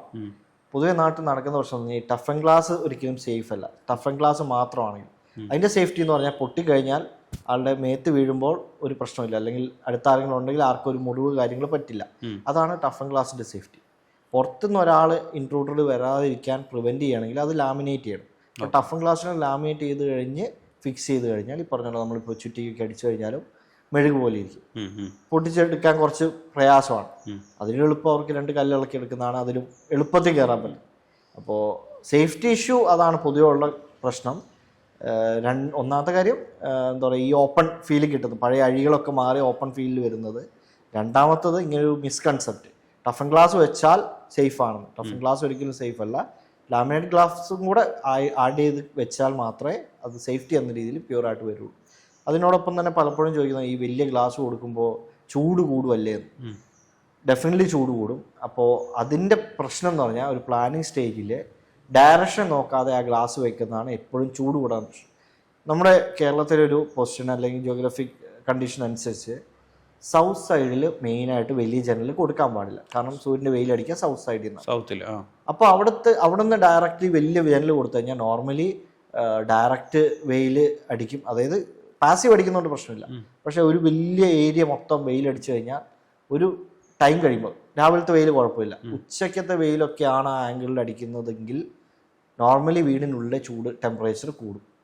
എപ്പോഴും നോർത്തേൺ സൈഡിൽ, അതായത് നേരെ ഓപ്പോസിറ്റ് സൈഡിലായിരിക്കണം വലിയ വിൻഡോസ്, അതായത് ഗ്ലാസ് കൊണ്ടുള്ള ഹെവി സൈസുള്ള വിൻഡോസ് കൊടുക്കേണ്ടത്. നമുക്ക് റിഫ്ലക്റ്റഡ് ലൈറ്റ് ആണ് വീടിനുള്ളത്. വെയിലല്ല വേണ്ട, ലൈറ്റാണ് നമുക്ക് വേണ്ടത്. വെയിലിനാണ് ചൂട്. ലൈറ്റ് എന്ന് പറയുമ്പോൾ എവിടെ ഇപ്പോൾ പ്ലാന്റിൽ തട്ടി റിഫ്ലക്ട് ചെയ്ത് വരുന്നതാവാം, അല്ലെങ്കിൽ ഗ്രൗണ്ടിൽ തട്ടി റിഫ്ലക്ട് ചെയ്ത്, അത്രത്തെ ലൈറ്റ്സ് ആണ് മാക്സിമം നമുക്ക് വീടിനുള്ളിലോട്ട് വേണ്ടത്. നോർത്തേൺ സൈഡിൽ നമുക്ക് മാക്സിമം അതാണ് കിട്ടുക. അപ്പോൾ ചൂട് കുറയ്ക്കാനും ആ ഒരു കൺസേൺ ഉള്ളവർക്കും ബെറ്റർ ഓപ്ഷൻ പ്ലാനിങ് സ്റ്റൈലിൽ നോർത്തേൺ സൈഡിലായിരിക്കണം മെയിൻ വിൻഡോസ് എല്ലാം വരും. സോ വാസ്തു കോൺസെപ്റ്റിനെ കുറിച്ച് പറയുകയാണെങ്കിൽ അത് എല്ലാവരും മസ്റ്റായിട്ട് ഫോളോ ചെയ്യേണ്ട ഒരു കാര്യങ്ങളാണോ? കുറേ എന്താ പറയുക, ഓർത്തഡോക്സ് ആയിട്ടുള്ള കുറേ പ്രശ്നങ്ങളുള്ള ഒരു ടോപ്പിക്കാണ് ഈ ഒരു വാസ്തു എന്നുള്ളത്. പലരും പല രീതിയിലാണ് പറയുക. ഞാനൊരു വാസ്തുവിൻ്റെ ആളുടെ അടുത്ത് പോയി ഇന്ന രീതിയിൽ ഒരു പ്ലാൻ കറക്റ്റ് ചെയ്യിപ്പിച്ചു. സെയിം പ്ലാൻ മറ്റൊരാളുടെ അടുത്ത് പോകുമ്പോൾ മറ്റൊരു കാര്യമായിരിക്കും പറയും. ഇത് ഡിഫർ ചെയ്തുകൊണ്ടിരിക്കുക. ഒരു ഐഡിയൽ ഫോർമാറ്റ് ഇല്ല അതിന്. ഓരോരുത്തരും ഓരോ കറക്ഷൻസ് ആയിരിക്കും പറയുന്നത്. വാസ്തു സയൻറ്റിഫിക് ആയിട്ട് ചെയ്യാൻ പറ്റും. അതായത് വാസ്തു ചിലതൊക്കെ സയൻറ്റിഫിക് ആണ്. പ്രോപ്പറായിട്ടുള്ള എയർ മൂവ്മെൻറ്റ് കാര്യങ്ങൾ, ക്രോസ് വെൻറ്റിലേഷന്, ലൈറ്റ് എങ്ങനെ വീട്ടിനുള്ളിലോട്ട് ഇതാക്കാം. ഡേ ടൈമിൽ പൊതുവെ വീടിനുള്ളിൽ ലൈറ്റ് യൂസ് ചെയ്യാത്ത രീതിയിൽ അതിനെ സെറ്റ് ചെയ്തെടുക്കാം. അതാണ് ജസ്റ്റ് എൻ്റെ ഒരു കൺസെപ്റ്റിൽ വാസ്തു എന്ന് പറയുന്നത്. ഡയറക്ഷൻ കാര്യങ്ങൾ, ഓപ്പണിങ്സ് കൊടുക്കുന്നത്, അത്രയൊക്കെയാണ് വാസ്തുവിൽ വേണ്ടത്. ഇതിൻ്റെ അത് കുറച്ചുകൂടെ ഹൈ എൻഡാണ് ഈ കോൽ കണക്ക് കാര്യങ്ങളൊക്കെ. നമുക്ക് ഡ്രോയിങ്ങിൽ ചിലപ്പോൾ ഈ കോൽ കണക്കൊക്കെ സെറ്റ് ചെയ്യാൻ പറ്റും. പക്ഷേ ഒരിക്കലും ഒരു സൈറ്റിൽ എക്സാക്ട്ലി കോൽ കണക്ക് ചിലപ്പോൾ ചെയ്യാൻ പറ്റില്ല. തേപ്പിൻ്റെ കനം കൂടിക്കഴിഞ്ഞാൽ കോൽ കണക്ക് തെറ്റി, റൂം സൈസ് എല്ലാം തെറ്റി. അപ്പോൾ അത്രയും ഓർത്തഡോക്സ് ആയിട്ടുള്ള കാര്യങ്ങൾ വിട്ട് കഴിഞ്ഞാൽ സയൻറ്റിഫിക് ആയിട്ടുള്ള കാര്യങ്ങളുണ്ട്. നമ്മൾ കന്നിമൂലയിൽ ബെഡ്റൂം, മാസ്റ്റർ ബെഡ്റൂം കൊടുക്കണം എന്ന് പറയും. മറ്റൊന്നും കൊണ്ടല്ല, അവിടെയാണ് നല്ല രീതിയിൽ കാറ്റും എയർ ഫ്ലോയും കൂടുതലുണ്ടാവുക. മാക്സിമം നമ്മൾ ബെഡ്റൂം സ്പെൻഡ് ചെയ്യുമ്പോൾ നമുക്ക് കാറ്റും വെളിച്ചം കിട്ടണം എന്നുള്ള കൺസെപ്റ്റിലാണ് കന്നിമൂലയിൽ മാസ്റ്റർ ബെഡ്റൂം വേണമെന്ന് പറയും. അവിടെ ടോയ്ലറ്റ് വേണ്ടാന്ന് പറയുന്നത് അതുകൊണ്ടാണ്. ടോയ്ലറ്റിലുള്ള സ്മെല്ല് കാര്യങ്ങൾ, ആ കാറ്റടിക്കുന്ന കാരണം ചിലപ്പോൾ വീട് മൊത്തം സ്പ്രെഡ് ആവാൻ ചാൻസ് കൂടുതലാണ്. അവിടെയാണ് ഏറ്റവും കൂടുതൽ കാറ്റടിക്കുന്നത്. ഇതിനകത്ത് ചേഞ്ചസ് ഉണ്ട്. അതായത് ഇപ്പോൾ കന്നിമൂലയിൽ നമ്മൾ മാസ്റ്റർ ബെഡ്റൂം വെക്കണമെന്ന് വാസ്തുവിൽ പറഞ്ഞു. എന്നുകൊണ്ട് പോയി കന്നിമൂലയിൽ മാസ്റ്റർ ബെഡ്റൂം വെക്കാൻ പാടില്ല. നമ്മളവിടെ വെച്ചു. നമുക്ക് അവിടെ കന്നിമൂലയിൽ തടസ്സമായിട്ട് മറ്റൊരു വലിയ ബിൽഡിങ് അല്ലെങ്കിൽ മറ്റൊരു വലിയ സ്ട്രക്ചർ ഉണ്ടെങ്കിൽ എത്ര വലിയ ബെഡ്റൂം അവിടെ പണിതാലും അവിടെ കാറ്റടിക്കില്ല. ഇപ്പോൾ കന്നിമൂലയിൽ നോർമലി കാറ്റടിക്കാത്ത ഒരു സൈറ്റ് ആണെങ്കിൽ അവിടെ മാസ്റ്റർ ബെഡ്റൂം വെക്കേണ്ടതില്ല. സൈറ്റിന്റെ ചുറ്റുപാടും എല്ലാം അനുസരിച്ച് ഇത് മാറണം. അതാണ് സയൻറ്റിഫിക് ആയിട്ടുള്ള രീതി. പിന്നെ ഒരു ജനൽ കൊടുത്തു കഴിഞ്ഞാൽ, അല്ലെങ്കിൽ ഓപ്പണിംഗ് കൊടുത്തു കഴിഞ്ഞാൽ നേരെ ഓപ്പോസിറ്റ് ഒരു ജനൽ കൊടുക്കുക. അല്ലെങ്കിൽ ഒരു ബെഡ്റൂമിൽ 2 വേ, ഒരു ഇൻ ആൻഡ് ഔട്ട് എന്ന രീതിയിൽ ഒരു വിൻഡോയിൽ കൂടെ കാറ്റ് കയറുകയും മറ്റു വിൻഡോയിൽ കൂടെ കാറ്റ് പുറത്തു പോകാൻ പറ്റുന്ന ഒരു ക്രോസ് വെന്റിലേഷൻ സ്ട്രക്ചർ കിട്ടുക. ബേസിക്കലി അതാണ് വാസ്തു. അപ്പോൾ ആ പോസിറ്റീവ് എനർജി നിലനിർത്തുകയും ചെയ്യുക ഒരു റൂം അല്ലെങ്കിൽ സ്പേസിൽ. ദെൻ എന്താ പറയുക, നമുക്ക് ഒരു ആംബിയൻസ് കിട്ടുകയും ചെയ്യും. ഡേ ലൈറ്റ് മാക്സിമം വീടിനുള്ളിൽ കയറുന്നു, രോഗാണുക്കൾ കുറയും. അപ്പോൾ അത്തരത്തിലുള്ള എന്താ പറയുക, ബെറ്റർ ആയിട്ട് നമുക്ക് ആ ഒരു പ്ലാനിന് ചെയ്തെടുക്കാൻ പറ്റും. കുറച്ചുകൂടെ ഓപ്പൺ പ്ലാൻസ് ആണ് ഇപ്പോൾ എല്ലാവരും ചൂസ് ചെയ്യുന്നത്. മറ്റൊന്നും കൊണ്ടല്ല, നമുക്ക് ആ ഒരു സ്പേഷ്യസ് ആണ്. കുറച്ചുകൂടെ ക്ലോസ് ആയിട്ട് പഴയൊരു ബോക്സി ടൈപ്പ് ഓഫ് പ്ലാനിൽ നിന്നൊക്കെ മാറി കുറച്ചുകൂടെ സ്പ്രെഡഡ് ആയിട്ടുള്ള പ്ലാനാണ് ഇപ്പോൾ ഏറ്റവും ബെറ്റർ. ഒരു കൺസെപ്റ്റ് വൈസ് നോക്കുമ്പോഴും ഈ ഒരു വാസ്തു ഫോളോ ചെയ്യുന്ന ഒരാളാണെങ്കിലും അതാണ് ബെറ്റർ. ഇപ്പം വീട് പണിയുമ്പം ഡബിൾ ഹൈറ്റ് കൊടുക്കാറുണ്ട്. ഇത് ആക്ച്വലി ഒരു അൺനെസറി എക്സ്പെൻസ് ആണോ, അല്ലെങ്കിൽ അത് ചില സമയത്ത് ആവശ്യമുള്ള ഒരു കാര്യമാണോ? പ്രൊജക്റ്റ് അനുസരിച്ചാണ്. ജസ്റ്റ് ഡിസൈൻ എന്ന രീതി മാത്രമല്ല ഒരു ഡബിൾ ഹൈറ്റ് കൊടുക്കുന്നത്. പൊതുവേ നമ്മൾ കാണും ഒന്നെങ്കിൽ ലിവിംഗ് റൂം അല്ലെങ്കിൽ ഡൈനിങ് റൂം, ഇത്രയാണെങ്കിൽ ഡബിൾ ഹൈറ്റ് കൊടുത്ത് കണ്ടിട്ടുണ്ടാവും. രണ്ട് കൺസെപ്റ്റാണ്. ഒന്ന് സ്റ്റൈലിൻ്റെ ഉണ്ടാവും, ആംബിയൻസ് കിട്ടാൻ വേണ്ടിയിട്ട്, അല്ലെങ്കിൽ മുകളിൽ നിന്നൊരു വിഷ്വൽ കിട്ടാൻ വേണ്ടിയിട്ടൊക്കെ ഡബിൾ ഹൈറ്റ് കൊടുക്കാം. അതിൻ്റെ മെയിൻ കാരണം ഇത്രേ ഉള്ളൂ, ചൂടേറെ. അതായത് ഇപ്പോൾ നമ്മൾ ഇരിക്കുന്ന സ്പേസിൽ ഇവിടുത്തെ എയർ ഹീറ്റ് ആവുന്നതനുസരിച്ച് മുകളിലോട്ട് റൈസ് ചെയ്യുന്നു. അപ്പോൾ അവിടെ അതായത് ഒരു പോയിന്റ് വേണം. ഇപ്പോൾ ഈ ഒരു ഏരിയയിൽ അക്യുമുലേറ്റ് ചെയ്യാൻ ഒരു പോയിന്റ് വേണം, അവിടെ നിന്ന് എക്സിറ്റ് വേണം. ചൂടേറെ ഏറ്റവും കൂടുതൽ ഏറ്റവും ഡബിൾ ഹൈറ്റ് ഉള്ള ഏരിയയിൽ നിന്നായിരിക്കും പുറത്തോട്ട് പോകുന്നത്. അപ്പോൾ അങ്ങനെ എക്സിറ്റ് ചെയ്യാനുള്ളൊരു സ്പേസ്, അതുപോലെ തന്നെ തണുത്ത എയറിന് ഉള്ളിലോട്ട് കയറാണ്. ചൂടേറ് മുകളിൽ നിന്ന് പുറത്തോട്ട് പോകുന്നു, തണുത്ത എയർ ഉള്ളിലോട്ട് കയറുന്നു. അപ്പോൾ ഡബിൾ ഹൈറ്റ് കൊടുക്കുമ്പോൾ ആ ഒരു സറൗണ്ടിങ് സ്പേസിലെ അല്ലെങ്കിൽ റൂമുകളിലെല്ലാം ചൂട് ഇവിടെ അക്യുമുലേറ്റ് ചെയ്ത് ഇവിടുന്ന് പുറത്തോട്ട് പോകും. പിന്നെ കോസ്റ്റിൽ വ്യത്യാസമുണ്ട്. ബിൽഡപ്പ് ഏരിയയിൽ ഡബിൾ ഹൈറ്റ് കൊടുത്താൽ കൂടും. അതായത് കോൺട്രാക്ടിങ് സമയത്ത് അതിൻ്റെ അകത്ത ഏരിയയിൽ കൂട്ടും. മറ്റൊന്നും കൊണ്ടല്ല, അത് നിലയിട്ട് അത്രയും ട്രാൻസ്പോർട്ട് ചെയ്ത് കയറ്റി അതിൻ്റെ അകത്ത് വെക്കേണ്ട റിസ്ക് ഉള്ളതുകൊണ്ടാണ് പൊതുവേ കൺസ്ട്രക്ഷൻ കോസ്റ്റിൽ അത് കൂടുന്നത്. ബിൽഡപ്പ് ഏരിയയിൽ അത് ആഡ് ചെയ്ത് വരും. പക്ഷേ അവിടെ താമസിക്കുന്ന ഒരാളെന്ന രീതിയിൽ ഞാൻ പറയാൻ പാടില്ല, ശരിക്കും വീട് പണി എന്ന് പറഞ്ഞാൽ ഒരു ഡെഡ് മണിയാണ്. നമുക്ക് ആകെ കിട്ടുന്ന റിട്ടേൺസ് എന്ന് പറഞ്ഞാൽ നമുക്ക് കിട്ടുന്ന ഒരു ഫീലിംഗാണ്. അവിടെ താമസിപ്പിൽ കിട്ടുന്ന ഒരു പോസിറ്റീവ് ആംബിയൻസും ആ ഫീലിംഗ് ആണ് നമുക്ക് ആകെ വീടിൽ നിന്ന് കിട്ടുന്ന റിട്ടേൺസ്.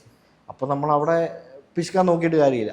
അപ്പോൾ അത് മാക്സിമം നമുക്ക് ലിവ് ചെയ്യാൻ പറ്റുന്ന രീതിയിൽ മാക്സിമം കംഫോർട്ടായി നിൽക്കാൻ പറ്റുന്ന രീതിയിൽ ഈ എയർ ഫ്ലോ എല്ലാം പ്രോപ്പറായ രീതിയിൽ ചെയ്യുന്നതാണ് ലോങ് ടേമിൽ വീട് പണിയുന്ന ഒരാൾക്ക് നല്ലത്. ഇന്നത്തെ കാലത്ത് എന്തുകൊണ്ടാണ് ആൾക്കാർ കൂടുതലും കണ്ടംപററി സ്റ്റൈൽ ചൂസ് ചെയ്യുന്നത്? മെയിൻലി 2 കാര്യങ്ങൾ കൊണ്ടാണ്. ഒന്ന്, ഡിസൈൻ ഇഷ്ടപ്പെട്ട് അങ്ങനത്തെ ഒരു മോഡൽ വേണം താല്പര്യപ്പെട്ടിട്ട്.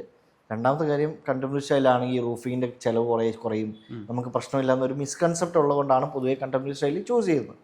ശരിക്കും പറഞ്ഞാൽ കണ്ടംപററി അല്ലെങ്കിൽ ബോക്സി ടൈപ്പ് ഒരു വീടാണെങ്കിൽ അതിന് വാട്ടർ പ്രൂഫിങ്, നമ്മൾ റൂഫിങ്ങിൽ കാണേണ്ടാത്ത കുറേ എക്സ്ട്രാ കോസ്റ്റുകൾ വേണം. വാട്ടർ പ്രൂഫിങ് ചെയ്യണം, വാട്ടർ പ്രൂഫ്ഡ് ആയിട്ടൊരു പുട്ടി തന്നെ വേണം, പുറമേ ഉള്ള പെയിൻറ്റും അതനുസരിച്ചുള്ള ക്വാളിറ്റിയിൽ വേണം. അപ്പോൾ അത്തരത്തിലുള്ള വ്യത്യാസങ്ങളില്ല എന്നൊരു, അതായത് അത്തരത്തിലുള്ള മെയിൻ്റെനൻസ് ഇല്ല എന്നൊരു കൺസെപ്റ്റിലും ആൾക്കാർ കണ്ടംപററി സ്റ്റൈല് ചൂസ് ചെയ്യാറുണ്ട്. പക്ഷേ വാട്ടർ പ്രൂഫ് കാര്യങ്ങൾ എക്സ്ട്രാ ആയിട്ട് വരും. പിന്നെ മോഡേൺ എലമെൻറ്റ് ഇഷ്ടപ്പെട്ട് അല്ലെങ്കിൽ കണ്ടംപററി എലമെൻറ്റ് ഇഷ്ടപ്പെട്ട് ചെയ്യുന്നവരുണ്ട്. അവർക്ക് ആ മെയിൻ്റെനൻസ് പ്രശ്നമില്ല, എനിക്ക് ആ സ്റ്റൈല് മതി എന്നൊരു കൺസെപ്റ്റിലായിരിക്കും ചിലപ്പോൾ ക്ലയൻറ്റ് അത് ചെയ്യുന്നത്. 2 കാരണങ്ങളാണ് പൊതുവെ ചെയ്യുന്നത്. ട്രോപ്പിക്കിലോട്ട് ആൾക്കാർ പോകാൻ വിസമ്മതിക്കുന്നതും ഈ ഒരു ഇനിഷ്യൽ കോസ്റ്റാണ്. ഒരു 2500 സ്ക്വയർ ഫീറ്റിൽ ത്രൂ ഔട്ട് നമുക്ക് റൂഫിങ് ചെയ്യണമെങ്കിൽ അറൗണ്ട് ഇന്നത്തെ റേറ്റ് വെച്ചൊരു 8 to 10 lakhs ഏറ്റവും മിനിമം വേണ്ടി വരും. അത് ചൂസ് ചെയ്യുന്നതനുസരിച്ച് മാറാം, ടൈൽ ഏതാണ് എടുക്കുന്നതനുസരിച്ച് മാറാം. ബട്ട് 8 to 10 lakhs ഹോൾ ബഡ്ജറ്റിൽ നിന്ന് റൂഫിങ്ങിലോട്ട് മാറുമ്പോൾ നോർമലി സാധാരണക്കാരനായ മനുഷ്യൻ ചിന്തിക്കും, ഓക്കെ എന്നാൽ മോഡേൺ പോവാം, ഈ ഒരു വാട്ടർ പ്രൂഫിങ് വേണം എന്നൊരു ഐഡിയ കിട്ടാത്തതിൻ്റെയാണ്, അങ്ങനത്തെ എക്സ്ട്രാ കോസ്റ്റ് ഉണ്ടെന്നൊരു ഐഡിയ കിട്ടാത്തതിൻ്റെയാണ്. പക്ഷെ അങ്ങനെ ചെയ്യുവാണെങ്കിൽ തീർച്ചയായിട്ടും മെയിൻ്റെനൻസ് എന്തായാലും ഉണ്ടാവും. അതായത് ട്രോപ്പിക്കലാണെങ്കിൽ മെയിൻ്റെനൻസ് കുറഞ്ഞു കിട്ടും. ആ ഇനിഷ്യൽ നമ്മളിപ്പോൾ ഞാൻ നേരത്തെ പറഞ്ഞല്ലേ ലോങ് ടേം നോക്കുന്ന ഒരാളാണെങ്കിൽ ആ മെയിൻ്റെനൻസ് മാക്സിമം കുറഞ്ഞിരിക്കുന്നതാണ് നല്ലത്. 1 വർഷത്തോളം ചിലപ്പോൾ നമ്മൾ ഈ മെയിൻ്റെനൻസ് നമുക്ക് കുഴപ്പമില്ലാണ്ട് പോകും. പിന്നെ വരുന്ന ഓരോ വർഷത്തെയും മെയിൻ്റെനൻസ് നമുക്ക് ബേർഡനാണ്. നമ്മൾ തന്നെ ഒരു എന്താ പറയുക, നമുക്ക് തന്നെ അത് ഇറിറ്റേറ്റിംഗ് ആയി മാറും ആ ഓരോ സിമ്പിൾ മെയിൻ്റെനൻസ്. ആദ്യത്തെ ഒരു വർഷം ഈ പുതു എന്താ പറയുക സ്പേസിൽ നിൽക്കുന്നതിൻ്റെ ഒരു ഇതുണ്ടാവും.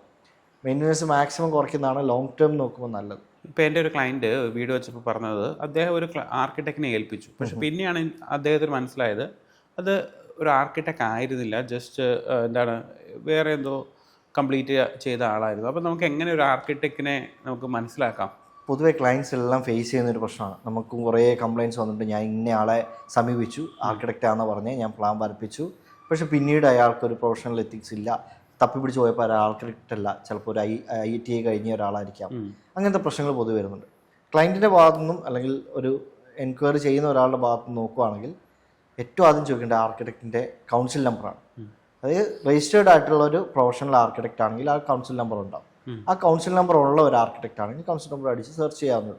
അങ്ങനെ സെർച്ച് ചെയ്താണ് കൺഫേം ആക്കേണ്ടത്, okay he is a genuine architect. പൊതുവേ അത് നടക്കാറില്ല, ഇങ്ങനെ ഒരു സാധനം ഉണ്ടെന്നുള്ളൊരു അറിവ് പൊതുവെ ക്ലയൻസിനില്ല. അപ്പോൾ ആർക്കിടെക്റ്റ് എന്ന് പറഞ്ഞ ഒരാൾ വരുന്നുണ്ട് നിങ്ങളുടെ അടുത്തെങ്കിൽ അവരുടെ കൗൺസിൽ നമ്പർ ചോദിക്കുക, എന്നിട്ട് കൺഫേം ആക്കും, okay he is N architect. അങ്ങനെയാണ് അതിനെ കോപ്പ് അപ്പ് ചെയ്യാൻ പറ്റുക. നമ്മളും ഒരുപാട് കംപ്ലയിൻറ്റ്സ് കേൾക്കുന്നുണ്ട്. ഫീൽഡിൽ ഒരുപാട് പേരുണ്ട്, ഈവൻ എഞ്ചിനീയേഴ്സ് ആവാം, ITI കഴിഞ്ഞവരായിരിക്കാം, ഡിപ്ലോമ കഴിഞ്ഞവരായിരിക്കാം. അവർ ആർക്കിടെക്ചർ ഫേം എന്നൊരു ബോർഡ് എന്തെങ്കിലും ഒരു പേരിട്ട് ബോർഡ് വെച്ച് ആ ഒരു ആർക്കിടെക്ചർ ഫേമായിട്ടാണ് നടക്കുന്നത്. പൊതുവേ ടാർഗറ്റ് ചെയ്യുന്ന NRIസിനെയാണ്. അപ്പോൾ പൊതുവെ അവർ ആർക്കിടെക്ചറിനെ തപ്പി വരുമ്പോൾ മിസ്ലീഡ് ചെയ്യപ്പെടാം. അപ്പോൾ ചെയ്യേണ്ടത് ഇത്രേ ഉള്ളൂ, ഈ ഒരു ലൈസൻസ് കൺഫേം ആക്കുക ഉണ്ടോ എന്നുള്ളത്. ഓക്കെ, ഇപ്പം പലരും ചിന്തിക്കാറുണ്ടല്ലോ ഒരു ആർക്കിടെക്റ്റിനെ വെച്ച് കഴിഞ്ഞാൽ ഓവറോൾ കൺസ്ട്രക്ഷൻ കോസ്റ്റ് കൂടും. അപ്പോൾ അതിനെക്കുറിച്ച് എന്താണ് പറയാനുള്ളത്? ശരിക്കും അത് അങ്ങനെ ഒരു ടോക്കും ഉണ്ട് പൊതുവെ, ആർക്കിടെക്ട്സിന് ഇത്രയും ഫീസ് ഇല്ലേ, അപ്പോൾ അത് നമ്മളെ ബേർഡൻ അല്ലേ എന്നുള്ളത്. ഞാൻ നേരത്തെ പറഞ്ഞ പോലെ തന്നെ ആ ഒരു ബഡ്ജറ്റ്, അവരുടെ ബഡ്ജറ്റ് എന്താണോ അത് പറയുമ്പോൾ ആർക്കിടെക്റ്റ് അവരുടെ സ്പെഷ്യൽ റേറ്റ് പറയും. അതായത് ഇന്നതാണ് ഞങ്ങളുടെ സ്ക്വയർ ഫീറ്റ് റേറ്റ് പറയും. ആ റേറ്റ് ഇൻക്ലൂഡഡ് ആയിട്ട് ആ ബഡ്ജറ്റ് തീരണം. അതായത് ആർക്കിടെക്റ്റിൻ്റെ ആ റേറ്റും കൂടെ അതിൽ ഇൻക്ലൂഡ് ആയിട്ട് തീർന്നിരിക്കണം. അത്തരത്തിൽ തീരാതെ വരുന്ന എവിടെയാണെന്ന് വെച്ചാൽ റിക്വയർമെൻറ്റ് കൂടുതലും ബഡ്ജറ്റ് കുറവായിരിക്കാമെന്നെങ്കിൽ അതിൽ നിന്ന് വിട്ട് മാറാൻ സമ്മതിക്കാത്ത ക്ലയൻ്റ് ആയിരിക്കാം. ഇനി അല്ലെങ്കിൽ വല്ലാതെ ബഡ്ജറ്റ് ഉണ്ട് എങ്കിൽ കൂടിയും എന്താ പറയുക കുറേ ചേഞ്ചസ് ഫിക്സ് ചെയ്ത് വെച്ചിരുന്ന കുറേ ചേഞ്ചസ് ഉണ്ട് എന്നുള്ള അവസ്ഥയിലും ഈ പറഞ്ഞ പ്രശ്നങ്ങൾ വരാം. ശരിക്കും ആർക്കിടെക്റ്റിനെ സമീപിക്കുമ്പോൾ ബഡ്ജറ്റ് അവിടെ കട്ട് ഷോട്ട് ചെയ്യുന്നത് പ്രോപ്പറായിട്ട് ആർക്കിടെക്ട്സിന് അറിയാം. ഞാൻ പറഞ്ഞ പോലെ പ്ലാനിങ്ങിൽ തന്നെ വേണമെങ്കിൽ ബഡ്ജറ്റ് കട്ട് ഷോട്ട് ചെയ്യാൻ പറ്റും. ഓക്കെ, അപ്പോൾ അത്തരത്തിലുള്ള ഡീറ്റെയിൽ ആർക്കിടെക്റ്റിനോട് ആദ്യം തന്നെ കൺവേ ചെയ്ത് കഴിഞ്ഞാൽ അതനുസരിച്ചുള്ള അപ്ഡേറ്റ് ആർക്കിടെക്റ്റിൻ്റെ ഭാഗത്ത് നിന്ന് തന്നെ തരും. ആർക്കിടെക്റ്റിനെ സമീപിക്കുമ്പോൾ ഇപ്പോൾ ബഡ്ജറ്റിൽ ഓറിയൻറ്റഡ് ആയിട്ട് എങ്ങനെ ചെയ്യണം എന്നാണ് പറയുക. എനിക്ക് ഇത്രയാണ് ബഡ്ജറ്റ് ഇന്റീരിയർ തീർക്കാൻ, ഫോർ എക്സാമ്പിൾ 8 lakhs ആണ് എൻ്റെ ബഡ്ജറ്റ്, അപ്പോൾ അതനുസരിച്ച് തീർക്കണം. ആർക്കിടെക്റ്റ് അപ്പോൾ അതനുസരിച്ചുള്ള മെറ്റീരിയൽ ആയിരിക്കും സ്പെക്ക് ചെയ്യുന്നത്. ഹൈ എൻഡ് WPCയോ അല്ലെങ്കിൽ ഡെൻസിറ്റി കൂടിയ മെറ്റീരിയൽസോ അങ്ങനെയൊന്നും ആയിരിക്കില്ല. ആ ബഡ്ജറ്റിൽ ക്ലയൻറ്റിന് തീർക്കണം എന്നാണ് പ്രിഫറൻസ് എങ്കിൽ അതനുസരിച്ചുള്ള മെറ്റീരിയൽസ് ആയിരിക്കും ഇതാക്കുന്നത്. പൊതുവെ നാട്ടിലുള്ള കൺസെപ്റ്റാണ് ആർക്കിടെക്റ്റിനെ സമീപിച്ച് കഴിഞ്ഞാൽ കോസ്റ്റ് വല്ലാതെ കൂടുമെന്നുള്ളത്. ശരിക്കും കോസ്റ്റ് നിർത്തുവാണ് ശരിക്കും ചെയ്യേണ്ടത്. ഇപ്പോൾ ചിലരെങ്കിലും ഒരു പ്ലാൻ തന്നിട്ട് ഇതങ്ങ് പണിതോളൂ, ആർക്കിടെക്ട് സൈറ്റ് വിസിറ്റ് ചെയ്യേണ്ടെന്നൊക്കെ ചിന്തിക്കാറില്ലേ? യെസ്. അപ്പോൾ അത് എന്താണ് പറയാറുള്ളത്? ഒരു ഇററാണത്. അത് വേറൊന്നും കൊണ്ടല്ല. ഒരു പ്ലാൻ ഇപ്പോൾ ഞാൻ വരയ്ക്കുന്നത് അത് വിഷ്വലി ആ സൈറ്റ് വന്ന് എങ്ങനെ കണ്ട്, ഞാൻ നല്ല ഏതൊരു ഡിസൈനർ അല്ലെങ്കിൽ ആർക്കിടെക്ട് ചെയ്യുന്നത് വെച്ചാൽ അത് എങ്ങനെ വിഷ്വലി ആ സൈറ്റിൽ വരുന്നു എന്ന് കണ്ടിട്ടായിരിക്കും. നമ്മളിപ്പോൾ ഒരു പ്ലാൻ വരച്ചു കൊടുത്തു എന്നുള്ളത് കൊണ്ട്, ഇപ്പോൾ ഞാനൊരു പ്ലാൻ വരച്ച് തന്നു, അത് ഒരു കാരണം വെച്ചാലും ആ സൈറ്റിൽ അതേപോലെ കൺസ്ട്രക്ട് ചെയ്യാൻ പറ്റില്ല. അതിൻ്റെ അകത്ത് ചേഞ്ചസ് വരും. ഡിസൈനിലാണെങ്കിലും ഡീറ്റെയിലിംഗ് ആണ്. ഇതിനൊരു സെറ്റ് ഓഫ് ഡ്രോയിങ്സ് ഉണ്ട്. കുറ്റടി മുതൽ ഫിനിഷ് വരെ 20 to 25 ഡ്രോയിങ്സ് മിനിമം ഒരു പ്രൊജക്റ്റിനുണ്ടാവും. Including electrical and plumbing drawings, theme drawings ഉണ്ടാവും. കട്ടൻ്റെ മെറ്റീരിയൽ സ്പെക്ക് വരെ നമ്മളാണ് കൊടുക്കുക. അപ്പോൾ ജസ്റ്റ് പ്ലാൻ 3D കൊണ്ട് അത് എക്സാക്ട്ലി ആർക്കിടെക്ട് എന്താണോ കരുതിയിരിക്കുന്നത് അത് എക്സാക്ട്ലി ഓൺ സൈറ്റ് കൊണ്ടുവരാൻ പറ്റില്ല. അതിനാണ് ഈ സൈറ്റ് വിസിറ്റ്. നമ്മൾ ഡ്രോയിങ് കൊടുക്കുന്നുണ്ട്, അതുകൂടാതെ തന്നെ നമ്മൾ കൊടുക്കുന്ന ഡ്രോയിങ് അനുസരിച്ചാണ് സൈറ്റിൽ ഇത് വരുന്നതെന്ന് ക്രോസ് ചെക്ക് ചെയ്യാൻ വേണ്ടിയിട്ടാണ് സൈറ്റ് വിസിറ്റ്. പൊതുവെ കുറ്റടി മുതൽ ഒരു പല ഇൻ്റർവെൽസിലായിരിക്കും സൈറ്റ് വിസിറ്റ്. മിനിമം ഒരു ഫിനിഷ് ചെയ്യാൻ വേണ്ടിയിട്ട് ഒരു 20 to 25 സൈറ്റ് വിസിറ്റെങ്കിലും മിനിമം ഒരു വീടിന് ആർക്കിടെക്ട് ചെയ്തിരിക്കും, എന്നാലേ ആ ഒരു പ്രോപ്പർ ഫിനിഷിൽ വരും. അപ്പോൾ നമ്മുടെ ഈ വീഡിയോയിൽ ആർക്കിടെക്ട് എമിൽ ജീൻ ഒരുപാട് ഇൻഫോർമേറ്റീവ് ആയിട്ടുള്ള കാര്യങ്ങളാണ് നമുക്ക് ഷെയർ ചെയ്ത് തന്നത്. അപ്പോൾ നിങ്ങൾക്ക് വീട് പണിയെക്കുറിച്ചുള്ള ഡൗട്ട്സോ കാര്യങ്ങളോ ഉണ്ടെങ്കിൽ അദ്ദേഹത്തെ കോൺടാക്ട് ചെയ്യാം. അദ്ദേഹത്തിൻ്റെ ഓഫീസ് നമ്പർ ഞാൻ താഴെ കൊടുക്കാം. അപ്പോൾ ഈ ഒരു ഷോയിൽ വന്നതിനും നമ്മളോട് ഇത്രയധികം കാര്യങ്ങൾ ഡിസ്കസ് ചെയ്തതിനും ഒരുപാട് നന്ദി. നമുക്ക് വീണ്ടും ഒരു ഷോയിൽ വെച്ച് കാണാം. Thank you for inviting.